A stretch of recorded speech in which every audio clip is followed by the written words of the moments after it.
नियम बताया कि भागवत कब करवानी चाहिए, कैसी करवानी चाहिए, भागवत का नियम क्या है, भागवत को कैसे सुनना चाहिए। सूत जी महाराज सनकाद मुनियों से कहते हैं कथा करवाने से पहले कथा का मुहूर्त निकलवाओ। अब मैं मुहूर्त की बात आपसे कहूं, लोग ये कहते हैं कि होली अष्टक लग जाते हैं तो कथा नहीं होती, ऐसा सुना होगा।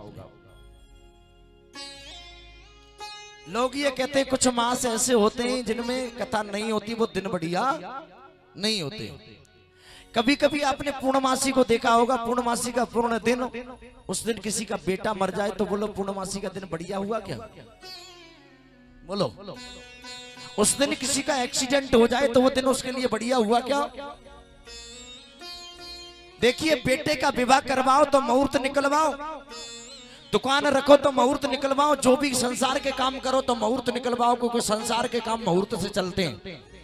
परंतु जो भगवान के काम करो उसमें मुहूर्त निकलवाने की कोई जरूरत नहीं है। क्यों? वो पवित्र कार्य, पवित्र दिन में वो कार्य किए जाते हैं। और भगवान का काम तो जब मन करे तब कर दो। अगर पवित्र दिन में भागवत कथा करवाओगे तो अपवित्र दिन में क्या घर के कोने में बैठ करके रोगे? बोलो। ये अपवित्र दिन को भी पवित्र बना देती है। और क्या बोला गोस्वामी जी ने कि मंगल भवन या मंगल हारी, राम जय राम जय जय राम, मंगल भवन या मंगल हारी, अमंगल भवनों को मंगल भगवान कर देते हैं सज्जनों। तो भगवान का काम जिस दिन हो और जो तुम्हें लगे कि सबसे खराब मेरा दिन, इसमें बहुत नुकसान होता है, उस दिन भागवत शुरू करवाओ और देखो कैसे मंगल बनता है। दशरथ अजर बिहारी, मंगल भवन या मंगल हारी, दशरथ अजर बिहारी, श्री राम जय राम जय जय राम, श्री राम जय राम जय जय राम, दीन दयाल विरुद्ध संभारी, अरौनाथ मम संकट भारी, श्री राम जय जय राम, श्री राम जय जय राम। सज्जनों, सारे काम करवाओ शुभ मुहूर्त में, लेकिन ये काम ऐसा होता है जो सबसे बुरा मुहूर्त तुम्हें लगे उसमें स्टार्ट करवाओ। ये बुरे को भी अच्छा बना देता है भगवान का नाम। बोलो, नाम ही तो है। कहते हैं साहब नौ ग्रह, मेरे ग्रह केतु खराब चल रहा है तो उसका जाप करवाते कि नहीं करवाते? क्यों? खराब है वो। और जो भागवत सुन लेते हैं सज्जनों, 9 ग्रह उनके शांत हो जाते हैं। एक बात नोट कर लेना, आप भागवत सुनने आए उस दिन अपनी हस्तरेखा को किसी ज्योतिषी को दिखवाएं और 7 दिन भागवत विश्राम हो जाए, मन से भागवत सुने, फिर जाकर के वो ज्योतिषी को दिखवाएं हस्तरेखा, तो राहु का चक्कर खत्म, केतु का चक्कर खत्म, शनि की ढैया खत्म, सब कुछ समाप्त ये भागवत कर देती है। अमंगल को भी मंगल ये भागवत बना देती है।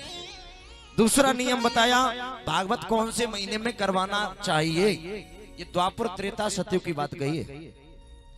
भाद्र मास, आश्विन, कार्तिक, मार्गशीर्ष, आषाढ़ और श्रावण मास में जो भागवतें होती हैं वो मोक्ष देने वाली होती है, वो जन्म मरण के बंधन से मुक्त कर देने वाली होती है। परंतु इस कल काल में जब भी हमें मौका मिले, जब समय मिले, का भव भाव का पिबत भागवत रस माल्यम, उस समय ही भागवत स्टार्ट करवा दो, शुरू करवा दो।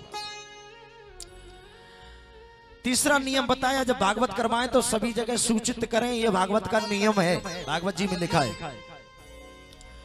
चौथा नियम बताया श्रोताओं को स्थान आवास की, प्रसाद की व्यवस्था करें, स्थान बैठने की, पंडाल वगैरह, और आवास यानी अगर कोई रुकने वाला है तो उसको रोकें भी, भोजन भी करवाएं। पांचवा नियम बताया कथा से 5 दिन पहले ही सारी व्यवस्था कर लेनी चाहिए। इन नियमों से जो भागवत करवाता है तत्काल फल उस भागवत का उन्हें मिल जाता है। छठवां नियम बताया केले के खम्भ गाड़कर सुंदर सुंदर मंडप सजा करके, खूब सुंदर मंडप सजाओ, यानी हमारे बैठने के जो वस्त्र है ना, बैठने की जो बिछाई है इतनी सुंदर होनी चाहिए जो हमारे पहनने से कपड़ों से भी बढ़िया हो। आज अपना तो डेंट पेंट करेंगे खूब, ये सब, और बैठने के फटे हुए बिछाई पे बैठोगे जाकर। क्यों? राधा रानी की गोद में बैठी हो, हनुमान जी महाराज तुम्हारे पंडाल में बैठे, तुम्हें अपनी गोद में बैठाए हुए, हमारे भगवान किसी अपवित्र आसन पर न बैठ पाए। सातवां नियम बताया, सुंदर आसन चांदनी आदि की व्यवस्था करें मौसम के अनुसार। अगर वर्षा है तो वाटर प्रूफ लगाएं, ताकि पंडाल का कोई श्रोता को कोई प्रॉब्लम ना हो पाए, परेशानी ना हो पाए। आठवां नियम बताया वक्ता, अब ध्यान दें, वक्ता का मुंह अगर पूर्व दिशा में है तो मुख्य श्रोता यानी परीक्षित और यज्ञपति का मुंह उत्तर दिशा में होना चाहिए। वक्ता पूर्व दिशा में है तो परीक्षित और यज्ञपति का मुंह उत्तर दिशा में होना चाहिए, पूर्व पश्चिम उत्तर, इस दिशा को मुंह करके बैठे।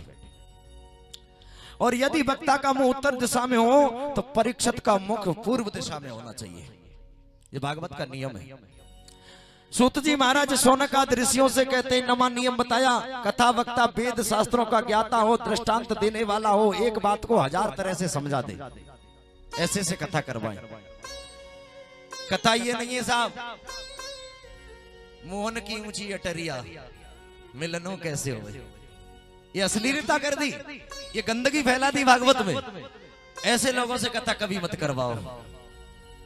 मेरे भगवान की अटरिया ऊंची होगी तो नीचे कौन बैठेगा बताओ? ये जमीन काहे पे टिक रही है बोलो?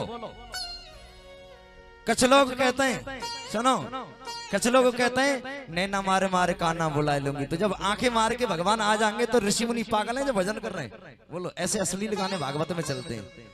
और जो लोग लड़कियों से भागवत करवाते हैं, सतपथ ब्राह्मण नाम का एक ग्रंथ है, उसको पढ़ लेना उठा करके 10वें अध्याय को, उनको गुरु माता के साथ सम्मोह करने का पाप लगता है, याद रखो।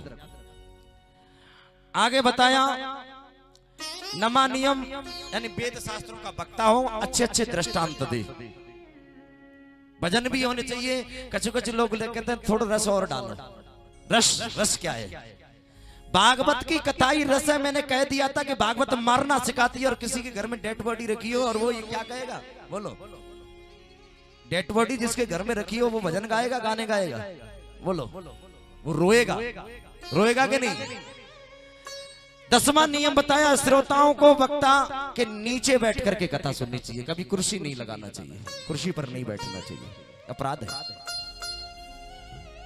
11वां नियम बताया, अल्पाहार। अल्पाहार जानो, कम खा करके कथा सुनो। वैसे तो व्रत रह के कथा सुनो तो पूर्ण पुण्य मिलता है, लेकिन व्रत न रह पाओ तो अल्पाहार करो। अब अल्पाहार का मतलब मैं आपसे कह दूं, लोग कहते हैं आज मैं व्रत हूं लेकिन तेजाब बन रहा है, गैस बन रहा है। जब व्रत हो तो एसिडिटी का क्या काम है? क्योंकि व्रत से पहले 2 रोटी खाएंगे, और व्रत वाले दिन 2.5 किलो केला साफ, 4 किलो दूध शाम तक साफ। का बात है कि व्रत बताओ, ये व्रत है या नाटक है बोलो? ये व्रत या नाटक? नाटक है ना। जिस दिन व्रत रहते हो उस दिन व्रत ही रहिए, जल तो पी सकते हो, ये छूट है, पर 2.5 किलो केला, 2 किलो सेब, 4 किलो दूध, ये सब आप तो मत करो। ये व्रत की कोई परिभाषा नहीं है। इसका मतलब तो मैं ये समझता हूँ कि व्रत नहीं है, व्रत के बहाने में खाना पीना है, ताकि आज बच्चे तो नहीं कहेंगे पापा व्रत है, दूध पापा ने छोड़ दे बोलो। आज मम्मी व्रत है, मम्मी जी व्रत है। सज्जनों, अल्पाहार करके कथा को सुनो, कम खाओ, अल्पाहार करो, ये कथा सुनना चाहिए हमें। व्रत रह करके कथा सुनो। और कुछ लोग तो ऐसे होते हैं, कथा चल रही है नींद के झटके खा रहे हैं। मैं तो न सोचूं कि दवाई खा करके लोगों को नींद आती है, कम से कम भागवत में नींद आ जाए तो भागवत एक दवा तो हो ही गई। क्योंकि निंद्रा देवी कुंभकर्ण की पत्नी थी। वो जब भगवान श्री राम ने कुंभकर्ण को मार दिया तो निंद्रा देवी बोली कि मैं तुमसे बदला लूंगी। बोले कैसे बदला लोगी? कैसे बदला लोगी? बोले जहां तुम्हारी कथा चल रही होगी वहां लोगों के सिर पे जाकर के बैठ जाया करूंगी। फिर बोले लोग नींद के झटके खाते रहेंगे, व्यास जी कथा कहते रहेंगे, खा के समझ में नहीं आएगी, उठ के पंडाल से घर चले जाएंगे। तो क्या व्यास जी बोले कोई बात नहीं, तो मैं जय श्री कृष्णा बुलवा दिया करूंगा, कीर्तन बुलवा दिया करूंगा बीच बीच में, तो नींद आएगी नहीं।